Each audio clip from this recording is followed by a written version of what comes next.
asalaamaaleykum wa rahmatullah.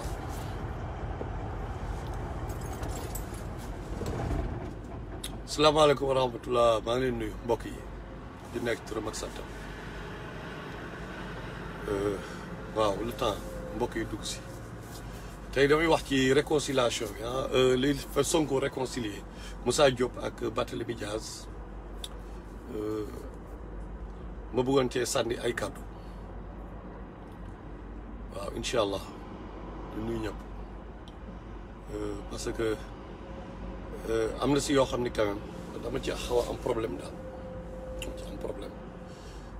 waaw le temps mbokk yi gën a dugg si xam nga bon vidéo bi aussi bëgg naa gars yi bi ñu ko mënee partagé ñu partagé ko comme ça mu mën a sénégalais yëpp mën ko dégg daal parce que liñ ci rappel bi ñu ci bëgg a def pour ñun xamuñu nag pour ñeneen mais pour ñun amal nañu solo daal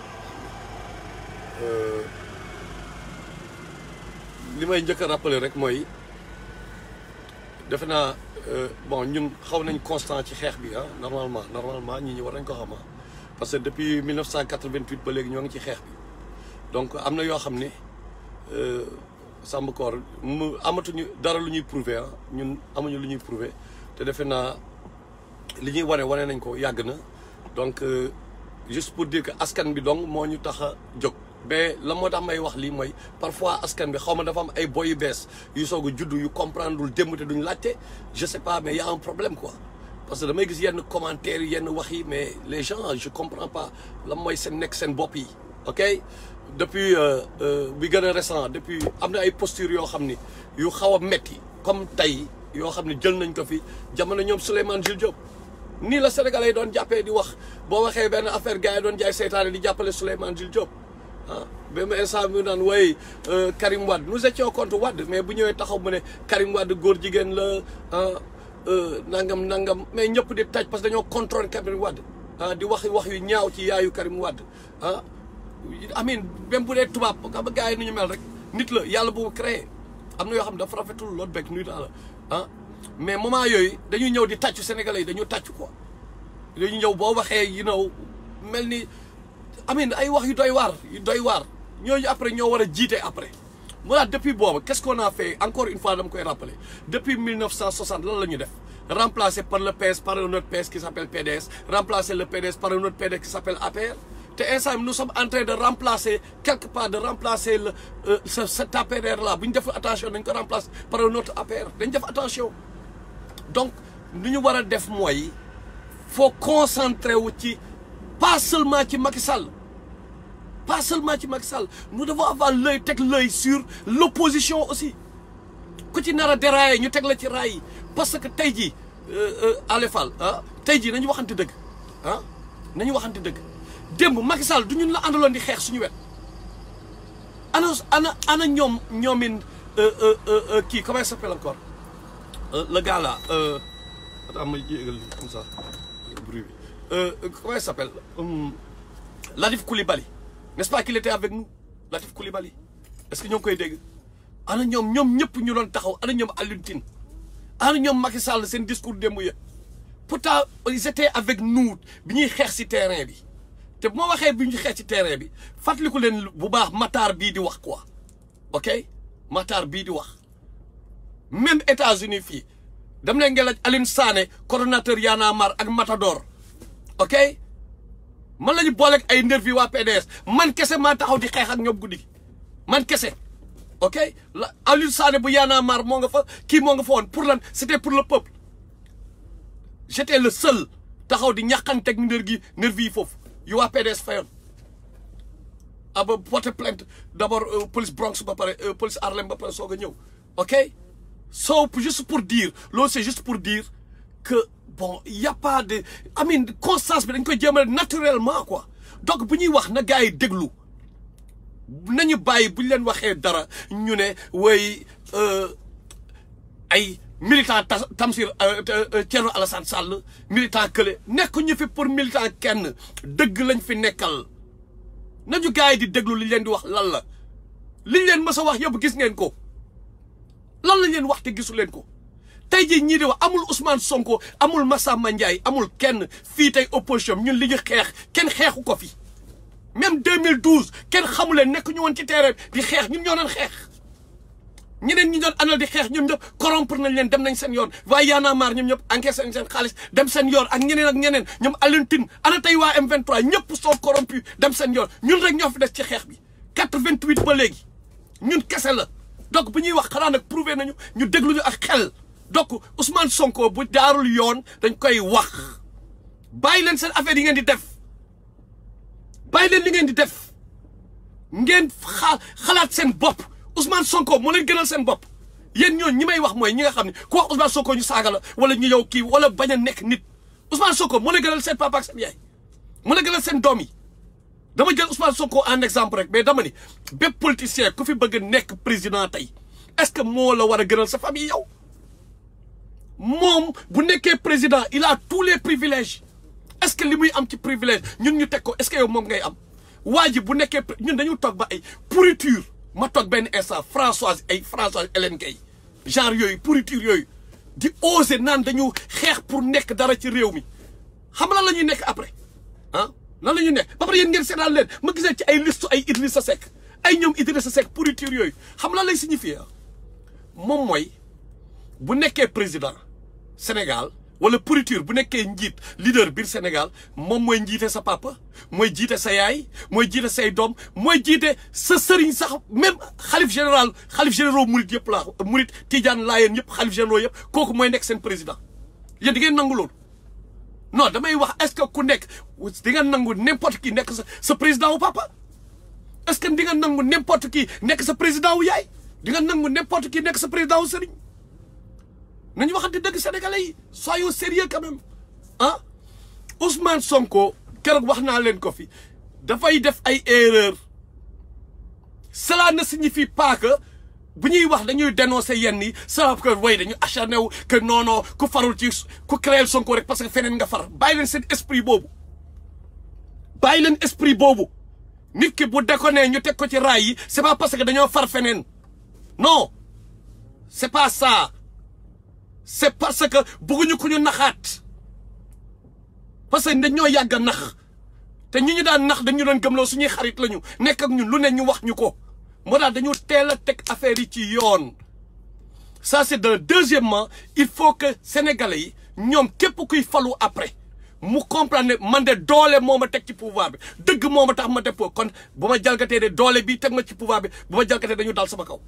mais bu nekkee affaire suiviste la affaire mouton la ñuy falee gars yi lépp ñu ne samir naa wa atax naa bu nekkee président dafay fuuy après ngeen taxawaat fii di ko saaga président yi ni ñu mel yéen nit ki day dem bu bëggee nekk candidat élection Sénégal dafay dem ba benn instant dafay def lu mu bëggul sax def dafay def sax lu mu gëmul par exemple bu nekkee moom murit la par exemple wala mu nekk Ibadu Rahman wala mu nekk sunnit wala whatever right lu mu mënta nekk moom léegi gëmul ay affaire par exemple dem ci benn kii ay sujjóot ay affaires yooyu ku nekk ak li nga gëm waxuma dama contre loolu aussi ku nekk ak li nga gëm ok pour mu leer mais moom gëmul loolu par exemple mais bu bëggee nekk président Sénégal il faut mu dem def loolu sa kanamu sëriñ wala dara pour yow nga votel ko quoi donc moom benn instant dina bàyyi ay convictions personnelles pour dem defi loo xam ne yow moo pour yow nga mën ko votel moo maintenant moom il devient un politicien quoi bu ko deful tamit doo leen ko votel loolu mooy problème bi maintenant nañu wax ci li am tey temps yëpp maa ngi wax Sonko Atepa je suis pas d'accord je vous l'ai dit Sonko ay ñu pareeguñu Atepa Sonko dem ci Bougane te Bougane keroog la giseet fii ak Macky Sall avant-hier la gisee ak Macky Sall est-ce que bi mu gisee ak Macky Sall ñëw na taxaw ne comme ni ko Ousmane Boubacar Camara ni mu ko defee keroog est-ce que ñëw na taxaw mu ne man de ak Macky Sall lii ak lii la ñu waxante mais waxu ko defu ko dafa gisee ak Macky Sall ñëw kon ne Sonko di affiché wu ak moom mais y a un problème je suis pas d'accord parce que wóolu man personnellement ku mu neex la nga wóolu mais man wóoluwuma Bougane parce que ku bëgg Sénégal wax dëgg yàlla Sénégal kes taxul a jóg nga am télévision bu mel ni sa télé di nga def tout pour que li yàq Sénégal bañ a daw sa télé mais émission yi daw sa télé lu 80% lu yàq Sénégal wala affaire de xaalis ok ay affaire émission bi na dox comme par exemple comme keroog 2STV ay ku mel ni gel boobu pata boobu laa nu mu tudd excusez-moi terme ku am yaram ki j'ai oublié son nom là mu nekk 2STV def confrontation xaw ma ah ndaw soosu par exemple mais ay ñoo xam ne dañoo xaw a manqué lay ñëw di teg juste pour se faire de l'argent sur le dos de ces gens indi benn gel xale boo xam mongol la ah juste pour se faire de l'argent sur le dos de ces gens là sénégalais ñëpp di seetaan di tàccu ay ñaata vues loolu est-ce que bu ñu ko defoon donc pour dire que ku mel ni ay Bougane ah mais seen télé yi lan moo fay daw ñooñu est-ce que ils sont animés de waa Bijou Ngoné xaw ma merci Bakhaw est-ce qu'ils sont animés de volonté patriotique koo xam ni yow nee nga da nga bëgg a jiite réew mi lu yàq réew mi doo ko def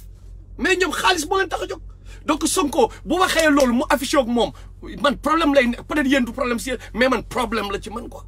parce que faut pas être omnibulé par le pouvoir aussi bëgg nekk parce que loolu laa commencé gis ci Sonko quoi mooy dafa mel ni pouvoir bi léegi moom na falu rek quoi ku nekk ngay àndal ñun bi ñuy jàppale Sonko kenn gars yi 80 ñu bëri ñuy wax fii xamu leen Sonko xamu leen ko ñun ñoo njëkk a ñëw ne you know what Macky Sall baaxul gars yi te bokk ñu Pastef sans bokk Pastef ok ñeen dañ jàppale waa ji parce que gis nañ nitu dëgg la loolu depuis le début la coow ñiy coowul tey coow lu bëri di wax xanaa bi affaire yi sottee la xanaa bi waa ji amee buzz la bu leen ñu sonal ok bu leen ñu rey wax ñun ci dëgg dañu ànd ak nit bu déconné dañ koy tegal ne ko gars yaa ngi déconné lii du dëgg te Sonko dafay déconné instant yi li muy def dara du ci dëgg dara du ci dëgg on dirait qu'il n'est omnibulé que par falu ay conviction moo tax nit ñi gëmoon ko jàppale ko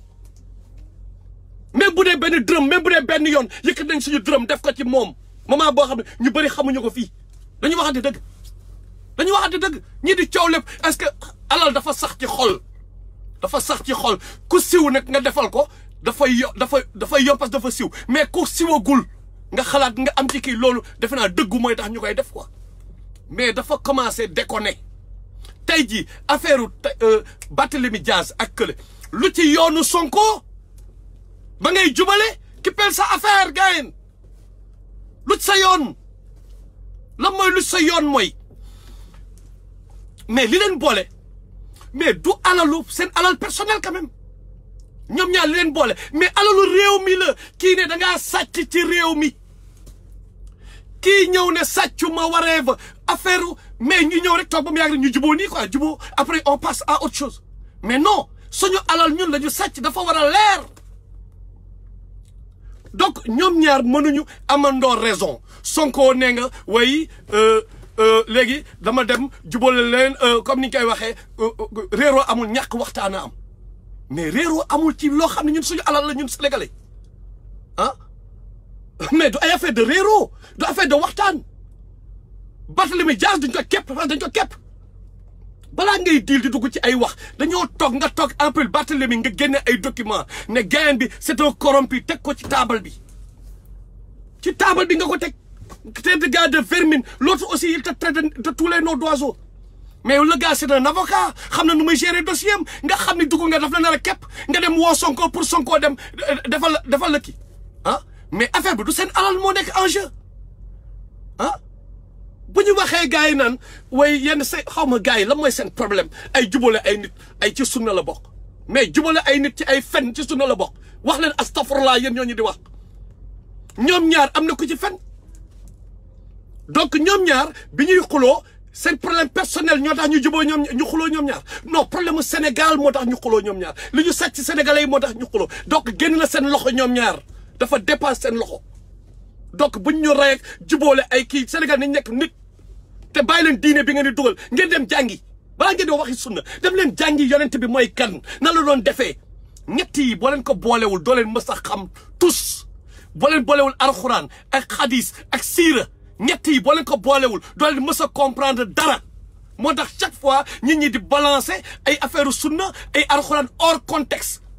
même ci télé bi da ngay gis ay oustaz di wax mais hors contexte parce que boolewuñu ñett yi lay amatul alxuraan bi c'est traduit dans toutes les langues même bu nekkee tamit mënuñu traduire yenn ci arabe classique am na imam ay boromi xam-xam ci adduna bi yoo xam ne ñoo ngi wax ñu jàng am xel di toj de manière académique bàyyi leen li ngeen di jaxase donc du ay affaire de jubale ñaari nit Sonko yoonam nekku si yoonam nekku si parce que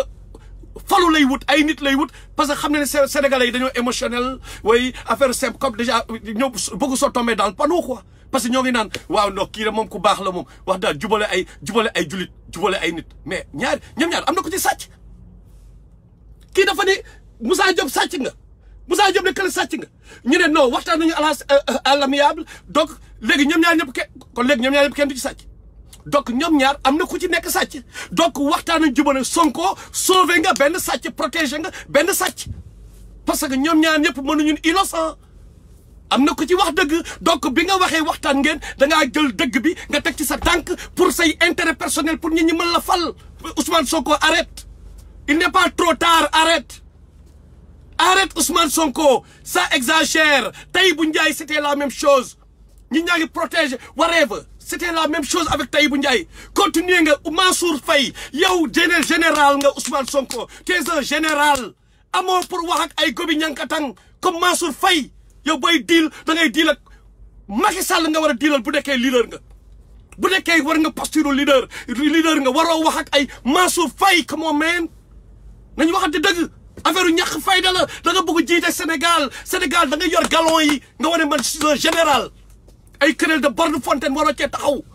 ah buñ la waxee demal nga jege ñoom Thierno Alassane Sall ñoom juge dem pourquoi ñuy rey suñu bopp boobu ba léegi ça fait combien de temps ñoo ngi liggéey di ñafe pour que Ousmane Sonko ak ñoom juge dem ànd ak ñoom Thierno Alassane Sall parce que ñooñu dañoo jub te wane nañu dañoo jub ok dañ ko wane ne dañoo jub ku mu neex demal nga rechercher mais dafa yomb sama avenir doom sama doom yaa ngi dee ci gaal gi ñoo ngi jël ay gaal di dee sama doom yi ñoo ngi leen def ay góor jigéen sama doom yi ñoo ngi leen di yàq ci biir réew mi le bëgguma man maa ngi soog a am doom bu bees bëgguma doom boobu dugg ci loolu du ma xooli kan moom ma war a jiite ah demal nga dem sénégalais bi demal nga xooli kan mooy Thierno Alassane Sall nga xool kan mooy Ousmane Sonko nga xool kan mooy juge dem demal nga liggéey bi parce que yow la sa life famille moo nekk en jeu sa doom day yeewu kër ga dem jàngi mënoo ko contrôler xamoo kan lay waxal à l'école nekkoo ak moom 24/24 école de la rue boobu muy fréquenter foofu la programme yu bon yi di installé wu dans le subconscient de ton enfant mais ñi mën a defar école de la rue mooy njiit yi donc nañu xool ñan ñoo ñuy jiite nañu xool ñan ñoo nekk ci kanam ñu def enquête yi man loolu laa def par rapport ak Thierno Alassane Sall may leen kii rek di ku baax la xool leen mooy kan mais waxuma leen dama leen kan moo mën a imposer kenn fii dara mais kenn mënu ko noonu la ñu waxoon Ibrahima Fall 2012 mais ñooy leen Ibrahima Fall mooy le candidat bi gars yi war a topp kii ku baax la gars yi nelaw ba Souleymane Jules Diop ak ñooñu def campagne contre Ibrahima Fall ba tëbal ko parce que bu nekkee président ñoom dañu am problème beneen problème bi mooy autour d'Ousmane Sonko benn xam nga ñenn ñi di bañ yenn yi am déglu leen bu baax ma wax leen bu nekkee nit ki dafa jege Ousmane Sonko par intérêt te dañoo bëri y a trop d'opportunistes autour des candidats et autres ok comprendre nga day am léegi bu nekkee Ousmane Sonko dafa jege Thierno Alassane Sall ak ku mel ne ay juge dem ñoom ñett bu ñu defee coalition ay ñoom bon Boubacar Camara bi ma ko déggee keroog j'ai eu quand même foi en li mu wax parce que Rasulullah sallallahu alayhi wasallam nee na yónni wuñ pour muy lire nekk ci xolu nit yi donc li mu wax moment boobu te weereegul gisaguñu mu you know say peut-être on me dit qu'il est élitiste loolu daal lañ ma wax il est très élitiste et tout à part loolu daal gisuñu donc mën nañ gëm donc mën nañ ci boole kooku right Barthélémy Diaz whatever comme que nii la demee gars yow baalaguñ la li nga rey kenn ci ñun parce que da nga rey kenn ci ñun Ndiaga Diouf ci ñun la bokk même bu dee ay PS il est du peuple pourquoi ma naan ci ñun la bokk même yenn boy yi di déconner yenn saa yi damay am envie ñëw rek mbéj leen yenn boy yi déconner yi quoi j'ai tellement envie de le faire la peau quoi parce que da ngeen a réew yenn boy yi da ngeen ñëw fekk seen morom papa yi toog fi ngeen taw toog seen kër seen di jaay réew gënu leen réew nit yi gënu leen nekk nit ñi bandi tamit yem leen quoi ok booy yooyu la mën a du leen créer yenn créer la xamul tax parce que boo jalee seen kaw day mel ni yaa ngi dal ci kaw da ngay contribuer sa bopp quoi parce que mënoo défendre peuple ba pare nga yow di dalaat ci kaw peuple bi parce que peuple tamit victime la quelque part quoi il a toujours été victime de whatever peuple sénégalais xam ngeen li muy dund ok léegi pour revenir juste damay bàyyi yoon boobu sax pour juste revenir ci l'essentiel mooy il faut lu tax ñoom ñett par exemple ñu bëgg ñu ànd mais dafa am ñoo xam ne opportunité yoo xam ne bés bu ñooñu àndee ñoom seen place day arrière ci parti bi parce que Thierno Alassane Sall day indi nitam ok mais kii dafay andi nitam juge dem dafa am ay nit ay nit yu mu wóolu Sonko dafa am nit yu mu wóolu mais am na si ñoo xam ni par exemple bu ñu imagine ñu bokk war a bokk benn liste par exemple pour législative ñu ne bon dañuy def liste commune quoi pour ngeen c'est juste un exemple léegi ku nekk day indi nitam mais am na ñoo xam ne bu nekkoon numéro 2 nga ci liste Sonko ah mais bu Thierno Alassane ñëwee indi nitam mais yow da ngay arrière numéro ñoom calcul yooyu la ñuy def beneen bi mooy am na ñoo xam ne tey te loolu Sonko moo ko war a gérer Sonko moo ko war a gérer ok mooy y a de nouvelles brebis galeuses yu ñëw dugg si seen parti yi foo xam ne fekkewuñu démb am na ñoo xam ne foofu dañoo sonn ñoom bi dara nekkulee dara lañ fa nekkoon maintenant comme que lu sotti am borom y a de nouvelles brebis galeuses yu ñëw au nom affaire démocratie nañu voté waaye nañu kiyaat lii affaire yooyu gars yi ñun xam nañ nu mu demee même buñ ñu waxul ñun xam nañ nu mu demee quoi ok xam nañ nu mu demee all right doon nañu def yenn plan yi mooy opportunité yu bees yi ba tëbal ñi nga xam ne ay soldats la ñu woon depuis démb Sonko moo war a jël responsabilité wax gars yi yéen ñu bees ñi kat ñii ñooy sama gars yi ñi nga xam ne bi dara leen nekkulee dara ñoo ngi fi woon Sonko moo ko war a gérer ok mais bu ko géré wul c'est parce que populisme moom il est juste omnibulé par le pouvoir man loolu laa gis il est juste omnibulé par le pouvoir moo tax boobu ba léegi il faut ñuy ñafe plutôt pour que ñett ñi gën a set ci town bi ñu ànd Sonko erreur am yi muy def nii dafa mel ni amul sax un bon conseiller quoi parce que lu tax mu nekk erreur wax ji mu jóge ci man wala ku mel ni ñun wala mu jóge ci yéen peuple bi moo gën mu jóge ci ñoom Macky Sall liñ koy reproché yëpp mu jóge ci ñun moo gën mu jóge ci Macky Sall et il n'est 2024 jotagul des na il n'est pas trop tard pour xoolaat mbir yi rectifier xoolaat andi ñan ak ñan la loolu mooy objectif bu sax live bi mooy Sonko dafa war a xoolaat ñi muy àndal ñan la ak li muy defee nan la mu rectifier le tir ni mu daan demee kër Thierno Alassane Sall mu nekk grand frère am mu fay dem ñoom ñaar ñuy waxtaan tout le temps na dellu ci grand frère am ok na dellu ci na xool ñi baax ñi dëkk bi Sénégal ñàkkul ñu bon na xool ñu pas politiciens yi kese sax mais am na nit yu baax ñeneen mais ñi ñëw na man politicien la non du ñooñu kese na dem xooli ñeneen ñoo xam ay nit yu baax lañ mu ànd ak ñoom loolu ay manqué wul ci dëkk bi mais tey boo ñëwee tey Sonko tey nga ñëw jàppale naan da ngay jubale gars yi mais da nga yàpp Sénégalais yi Ousmane Sonko non da nga ñu yàpp non da nga ñu yàpp quoi parce que da nga yàpp ñu mooy yow ngeen affaire boo xam ne affaire u Sénégal la mais nga ñëw di jubale ñoo xam ni mais am na ko ci nekk sàcc après mais et puis man li ma jaaxal ma mais lan ngay wut Sonko temps yi lan moo la tiital temps yi lan moo la tiital man temps yi dama gis ne y a une accumulation d'erreurs là xam nga un étalage d'erreurs lan moo la tiital lan moo what's going on bu nekkee dafa am la tiital nga wax bu amee loolu tiital demal ci Thierno Alassane Sall man loolu laa la wax sa grand frère te li may wax nii damay cax demal sa grand frère kooku la Macky Sall ragal Macky Sall ragalu la Ousmane Sonko xamal loolu ok ragalu la demal ci ñi nga xam ne au moins ragal nañ leen quoi am na lu ñu yor ñu ragal leen man loolu laa léegi parce que gars yi yow novice nga ci affaire bi ils sont plus puissants que toi moo tax bi muy metti benn sax mu xaw a cool da ngay daw dem Casamance bi mu xam ni gars yi il c'est pouvoir la noonu la ko yàlla defee ci adduna bi pouvoir moo demee noonu pouvoir doole la mais lenn rek moo mën a arrêter pouvoir mooy peuple bi mais peuple bi yeewoogul peuple bi yeewoogul dañu waxante dëgg peuple bi yeewoogul peuple bi moo yeewoogul donc il faut ñu dem ak lu ñu war a demee ba contourner problème yi contourner il faut nga xool ñi ngay àndal ñan la arrête de traîner avec les gars yi nu mu ñoom Atepa rompre ak ñooñu yàlla moo yor nguur yàlla bu newee da ngay nekk président Sonko kenn mënu ci dara da ngay nekk mais bul ànd ak ay salte parce que salte yooyu suba ñooy dalaat sa kaw salte yooyu xam nga lu ñuy xaar suba nga def erreur même salte yi ñooy dalaat sa kaw lu leer laa la wax parce que ay opportuniste lañu faale wuñ la yow même Barthélémy Diaz mais il a la nationalité américaine est-ce que mën na nekk président Sénégal Barthélémy est-ce que nekkul di job ay kii personnel on ne sait pas parce que ñun ci ay acte rek la ñuy basé wu nii bon amin du ma ko reprocher lu bëri mais temps yi moo ngi def liggéey boo xam ne vraiment c'est à saluer pour waa commune am et tout mais ñun nous parlons du Sénégal instant bi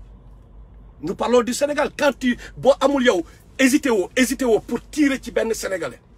te nga xam le concept de nervi ni mu demee kañ la fi mës a ñëw ouvertement en plein jour ay nervi ñëw ñun depuis jamono Khalifa Sall bi muy nekk secrétaire général PS bi la yónnee ay nervi mais nervi ay xoqatal la ay soob la affaire yooyu loolu xam nañ ko mais ñu dem nga génne pistolet mais parce que Barthélémy Dias yàlla moo koy weer instant bi quoi bandi lu bi la bandi lu bi nga yàgg bandi lu moom la yàlla di weer chaque fois wooy man maay guerrier bi waaye el pistolero xaw ma lan waree ba mooy génne gën yi tiré moom mooy wax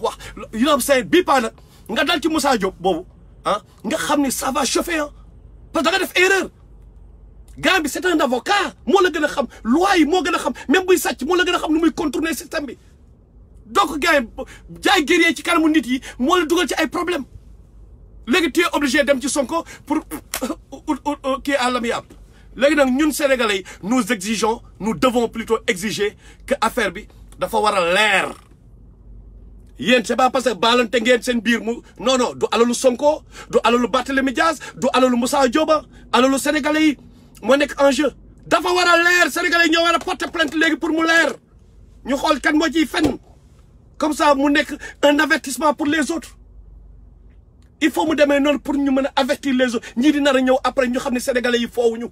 français yi tey sànq maa ngi lire Sarkozy la ñuy traîner en justice Sarkozy la ñuy traîner en justice et il risque 10 ans de prison ñun loolu xalaatoo ko Sénégal te doon la war a demee donc dossier bii nii Sonko sa yoon nekku ci génn ci quoi da nga ci war a génn justice bi def li mu war a def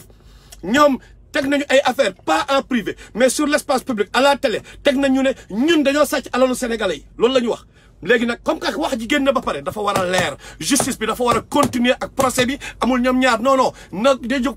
gouvernement bi wala whatever kan moo war a porter plainte na kenn porter plainte il faut que tout soit tiré au clair bu nekkee nag dañoo yaakaar ni parce que Moussa Diop sàcc na yor na xaalis dina mën dimbali ci élection moo tax gars yi di ñëw di def li ñuy def nii il se fourre le doigt dans l'œil ñu xam nañ système bi quoi les gens ont juste besoin d'argent benn instant moo tax yenn coalition yenn kii c'est juste pour que ñu am lu ñu campagner te épisode Karim Wade moo ngi ñëw Karim Wade essaie 10 millions épisode boobu moo ngi ñëw Omar Sarr moo ngi ci gouvernement bi li ma wax nii nag c'est à suivre Omar Sarr dugg na ci gouvernement bi l'épisode Karim Wade moo ngi ñëwagul li wërte wóor mooy andil nañu ku mel ni Thierno Alassane Sall moom andil nañ ko valise mu ne jëlul loolu moom leer na boobu leer na ma léegi ñi si des nag ñoo ngi enquête beneen bi mooy bi ma bëgg terminer xam nga moom laay terminer juste mooy peuple bi encore une fois sama boppam ma la gënal du bañ naa la ok ñun dañ ñoo teg ci benn culture mooy lan mooy chaque fois politicien bi dafa war a nekk mel ni dañ ko war a teg ci benn piédestal moom après non politicien bi sa mbindaan la njiit bi sa mbindaan la quelque part nañu bàyyi affaire nawetaan nañu jiital suñu bopp nañu jiital suñu famille xanaa gisu leen li xew Sénégal les Sénégalais gisu leen li xew Sénégal xanaa gisu leen xale yi di dee ci géej gi xanaa gisu leen li bon li am Sénégal est-ce que ñoom seen doom yi dee ci géej gi tey Aïssatou Tall Sall xaw ma lan ñoo ngi ko def ministre des affaires étrangères xaw ma mu dem signé ji ay contrat yu doy waar fële Espagne ma gis benn photo ay doomam di jàngee fii université américaine gradué nañu université américaine benn université américaine mu leen kott nii ñu sol seen kii yooyu rek affaire kii yëre graduation yi xam na lay mujj après ñoom ñooy ñëwaat diriger leen encore mu continuer ça va se pérenniser même bu ñu leen diriger wu dañu am ay société biir Sénégal ñoom dañ mën a buum di bummi léegi les pauvres les riches vont devenir de plus en plus riches les pauvres de plus en plus pauvres est-ce que nous devons accepter cela nañu nekk un peuple boo xam ni kenn waruñu yàpp ñu bàyyi affaire nawetaan te ñu ràññee tamit kan may wax pour peuple bi ak par kan may wax pour parti man bokkuma benn parti politique loolu moom na leer bokkuma benn parti politique mais bu ma gisee dëgg benn gars boo xam dëgg la sama rôle sama kii mooy may leen sénégalais yi kii leen nit ku baax la dem leen ngeen gëstul ko seen bopp noonu laa def ak Thierno Alassane Sall dama leen ni man dama gëstu parce que depuis 2012 bi élection yi am may leen def nañu erreur war ñu woon fal Macky Sall maintenant xam na ñuy def nañu uti candidat boobu laa gis Ousmane Sonko boobu laa dajeek Ousmane Sonko boobu laa ko xam commencé di ko jàppale parce que dama gëm ni nit ku dëgg la wax dëgg yàlla conviction man du ma ne du amul ay conviction yu dëgër mais pour man environnement bi moo ko commencé transformer parce que question de subconscient la question de programme la question de programme kese la ñuy installer subconscient la il est dans l'âme mais au début bi Ousmane Sonko bi hardcore bi nga xam ne dafa hardcore ñëw di kii bokkul ak Ousmane Sonko bi nga xam ne léegi dafa commencé politique trop il faut nag ñu am un rappel à l'ordre il faut mu am un rappel à l'ordre loolu kese la du question kii dafa contre kii non ñun sénégalais ñun peuple bi la ñu àndal ànduñu fi ak kenn ku fi bëgg a falu tamit ñun sexaluñu la tàngal nañu dimbali ñu waaye kaay nekk suñu président non yaa porté wu volontaire Macky Sall yaa porté wu volontaire ngay déconné dañ la fiy jëlee parce que da ngay déconné Ousmane Sonko yaa porté wu volontaire ah keneen ak keneen Abdoul Mbaye whatever juge dem ku fi nekk ku bëgg a falu yow yaa porté ñun forcé wuñ la xamuñu la woon sax yow yaa ñëw ne ah gars yi jox leen ma réew bi qualifié na maintenant la moo tax nga porté wu volontaire ba pare bëgg gars yi bay def fay dégâts ñu noppi non it's not gonna happen it's not moo tax sénégalais nañu delloo si suñu xel yi ñu jiital suñu bopp nañu yërëm suñu famille yi te encore une fois lii dama ciy ñëwaat parce que dafa am solo njiit bi képp koo xam ne jiit la jiite wu la yow kese dafay jiite sa papa jiite sa yaay jiite sa njaboot jiite sa sëriñ bu nekkee naxaate kat yow nga nekk murit est-ce que yow di nga nangu kenn di jéem a nax sëñ Muntaxa bi nga xam mooy sa xalif bu nekkee tijaan nga est-ce que di nga nangu ñu nax sa xalif est-ce que bu nekkee laayeen nga bu nekkee ahlu sunna nga bokk bu yow li nekk ci xadis bi yëpp li rasulullah est-ce que di nga nangu benn njiit boo xam dafay contrer xadis yow nga toog croiser les bras donc c'est ça la question bu simple la ok donc ñoom ñëpp seen i deal la comme Vito li mu wax ay sa Moussa Diop bat ki a accusé Moussa Diop de voleur nangam beneen bi mooy amin gars yi ñoom seen affaire la quoi mais buñ ko tegee ci l'espace public rek jeex na nañ ko leeral encore une fois loolu dafa war a leer c'est pas parce que Ousmane Sonko dem na gisante ak ñoom nangam mu war a yem fa non dafa war a leer léegi yóbbu leen ko en justice mu leer nañu bàyyi lu ñuy def commencé suba ñu commencé waxaat fii ay Bordeaux Marseille ak ay ray ñàmbur rek dugg ci kenn xamul na leer dafa war a leer ok nañ ko leeral quoi donc ce qui doit se passer mooy nañu ñoom nee nañu baalante nañu justice bi na continuer procès bi maa leen nuyu yéen ñëpp jërëjëf